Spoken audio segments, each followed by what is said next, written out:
الحمد لله وكفى وسلام على عباده الذين اصطفى أما بعد فأعوذ بالله من الشيطان الرجيم بسم الله الرحمن الرحيم باب آداب الخلاء قضائے حاجت کے آداب کا بیان۔ عن ابی ایوب الانصاری قال قال رسول اللہ صلی اللہ علیہ وسلم،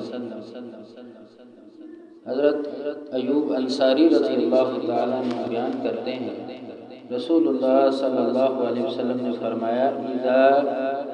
اتیتم الغائط فلا تستقبلوا القبلة ولا تستدبروها، کہ جب تم میں سے کوئی قضائے حاجت کے لیے جائے فلا تستقبلوا القبلة، تو وہ قبلہ کی طرف منہ نہ کرے، ولا تستدبروها، اور نہ قبلہ کی طرف پیٹ کرے، ولكن شرقوا او غربوا، لیکن تم مشرق اور مغرب کی طرف منہ کیا کرو۔ تو اس حدیث سے یہ بات واضح ہوتی ہے کہ رسول اللہ صلی اللہ علیہ وسلم نے قبلہ کی طرف منہ کر کے قضائے حاجت کے لیے بیٹھنا یا اپنی پشت کو کر کے بیٹھنا اس سے منع فرمایا ہے، اور یہ سمتیں جو ہیں یہ بدلتی رہتی ہیں۔ مثلا یہاں پر بیت اللہ ہے، جو ادھر رہنے والے ہیں وہ مغرب کی طرف منہ کریں گے، جو مغرب کی طرف رہنے والے ہیں وہ مشرق کی طرف کریں گے، ایسے ہی شمال جنوب کا ہے۔ تو اس لیے جب آپ صلی اللہ علیہ وسلم نے بیان کیا تو ان لوگوں کے لیے یہ مشرق مغرب کی طرف بیت اللہ کا منہ کرنا نہیں تھا، بلکہ شمال جنوباً ان کی قبلہ بنتا تھا، تو اس لیے آپ نے ان کو منع فرمایا۔ اور دوسری حدیث عن عبداللہ بن عمر رضی اللہ تعالیٰ عنہ قال، حضرت عبداللہ بن عمر رضی اللہ تعالیٰ عنہ بیان کرتے ہیں، ارتقیت فوق بیت الحفصة لبعض حاجتی، کہ میں اپنی کسی ضرورت کے تحت ام المومنین سیدہ حفصہ رضی اللہ تعالیٰ عنہ کے گھر کی چھت پر چڑھا کسی ضرورت کی وجہ سے، فرأیت رسول اللہ صلی اللہ علیہ وسلم یقضی حاجتہ،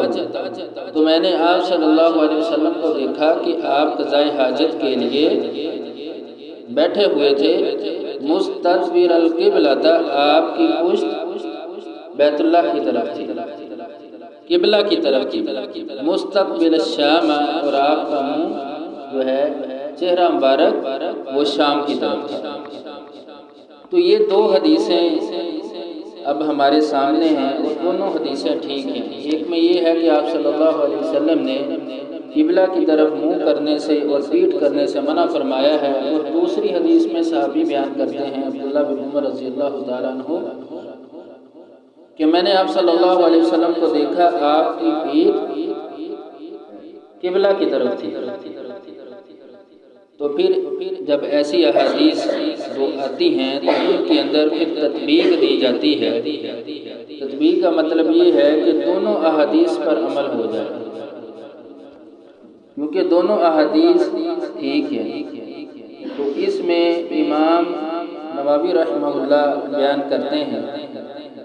کہتے ہیں کہ قبلہ کی طرف منہ کر کے بیٹھنا یا پشت کرنا یہ اس وقت ہے جب بندہ کسی کھلی جگہ پہ بیٹھتا ہے، صحرا ہو یا ویسے کوئی کھلی جگہ ہو، آبادی سے باہر ہو، وہاں پہ اگر بیٹھتا ہے تو پھر قبلہ کی طرف نہ منہ کرنا چاہیے نہ پیٹ کرنی چاہیے۔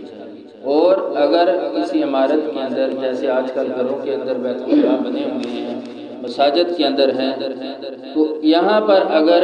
کہیں ایسا بنا ہوا ہے تو پھر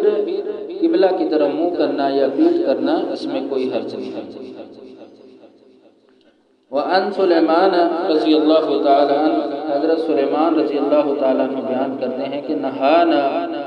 یعنی رسول اللہ صلی اللہ علیہ وسلم،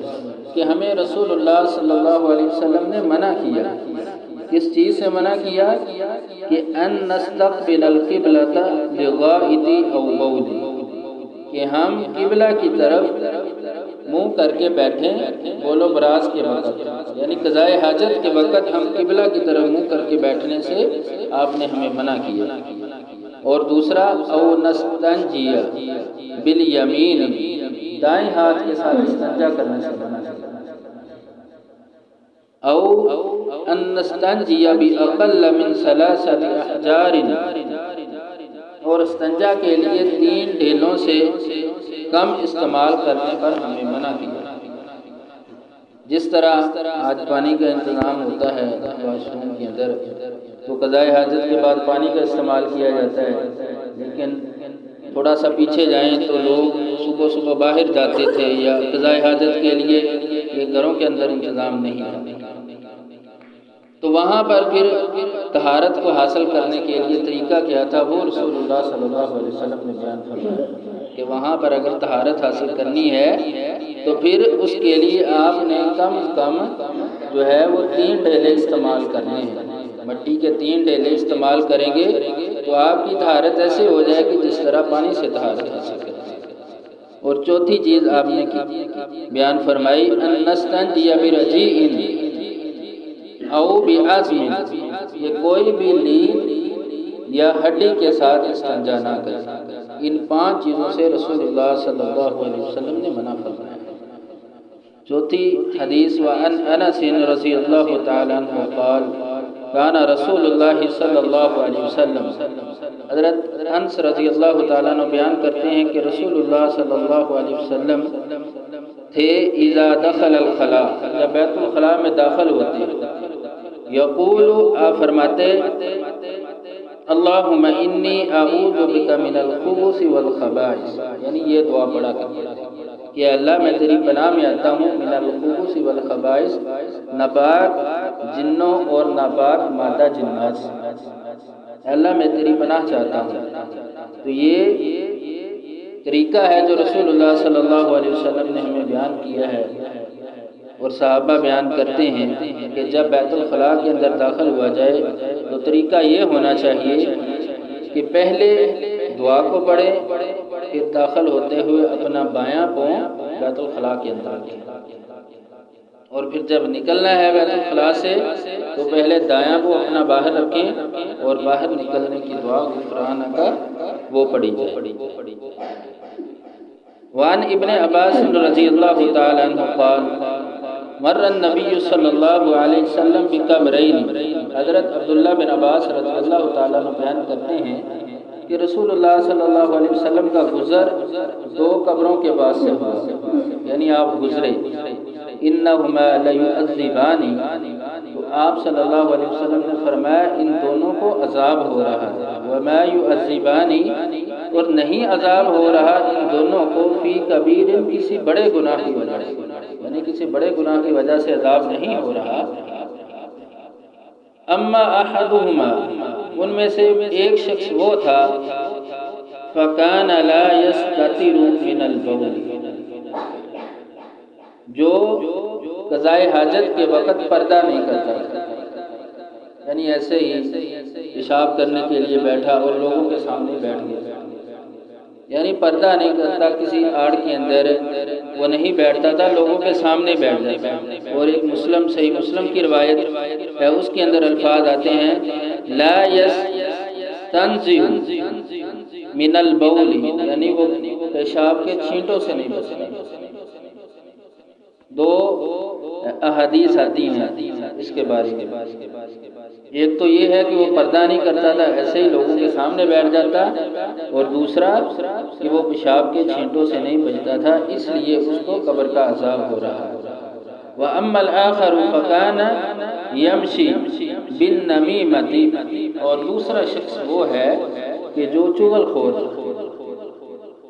ایک کی بات دوسرے کو بتا دی، دوسرے کی تیسرے کو بتا دی، یعنی یہ کام کرتا تھا۔ تو آپ نے فرمایا یہ 2 وہ شخص ہیں جن کو اللہ تعالیٰ کی طرف سے عذاب ہو رہا ہے، اور کوئی یہ بڑا گناہ نہیں، یعنی جس کو ہم گناہ شمار نہیں کرتے، اور اسی لیے چاہیے کہ جب بندہ قضائے حاجت کے لیے بیٹھے اور اس چیز کا خاص خیال رکھے، اور ایسے ہی چغل خور جو ہے چغلی کرنے سے رکنا چاہیے، کیونکہ یہ اچھا عمل نہیں ہے۔ پھر رسول اللہ صلی اللہ علیہ وسلم نے ایک شاخ لی اور ان دونوں قبروں پر ان کو دو حصوں میں کر کے رکھ دیا اور فرمایا لعلہ ان یخفف عنہما ما لم، یہی بس ہے ان کے خشک ہونے تک شاید اللہ تبارک و تعالیٰ ان سے عذاب کی تخفیف کرے۔ اور اگلی حدیث کے اندر سیدنا ابو ہریرہ رضی اللہ تعالیٰ عنہ سے